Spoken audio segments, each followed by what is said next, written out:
આજે તો બહુ મોટો ઝઘડો થઈ ગયો, ચાલો એ પછી કહું તમને. Hello guys, welcome to my new vlog.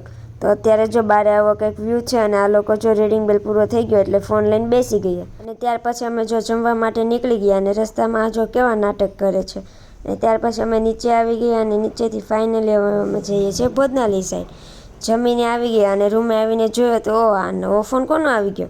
આ જે લોકો ટૂરમાં જાય છે એનો ન્યૂ ફોન હતો જે અમે અનબોક્સિંગ કરી નાખ્યો. ત્યાર પછી અમે કોલેજ જવા માટે નીકળી ગયા અને રસ્તામાં જો આ ગાંડું મળી ગઈ અને જો સ્પોર્ટ ગ્રાઉન્ડમાં પહોંચ્યા તો આ બધા હિંચકા ખાઈ રહ્યા હતા. અને આ છે અમારું હનુમાનજીનું મંદિર. અને ત્યાંથી જો આ છોકરી અમારી જોડે વાતું કરવા લાગી અને ત્યાર પછી એ પણ એની ફ્રેન્ડને લઈને આવી ગઈ.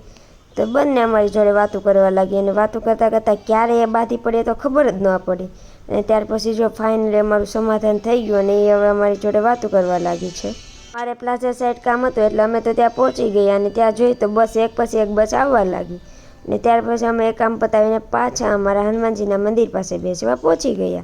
અને ત્યાં જ થોડી વારમાં તો બધાને રજા પડી ગઈ એટલે બધા નીકળી ગયા અને અમે પણ કોલેજ જવા માટે અંદર ગયા. અને પછી અમારે પણ રજા પડી ગઈ અને રજામાં મને ફેન્ટા પીવાનું મન થઈ ગયું એટલે મેં લઈ લીધી ફેન્ટા. અને ફેન્ટા પીતા પીતા પહોંચી ગયા હોસ્ટેલ. અને જો ફાઇનલી અમે આવી ગયા અમારા રૂમમાં. અને જો અમારા પાર્સલ આવ્યા હતા તો બધા એક પછી એક અનબોક્સિંગ કરવા લાગ્યા અને જોયું કે શું છે. ત્યાં તો મને યાદ આવી ગયું કે મારા કપડાં બધા ધોવાના છે. જો તમને આ વ્લોગ ગમ્યો હોય તો લાઇક, શેર અને કોમેન્ટ કરવાનું ભૂલતા નહીં અને ખાસ આ આઈડીને સબસ્ક્રાઈબ કરવાનું ભૂલતા નહીં. બાય.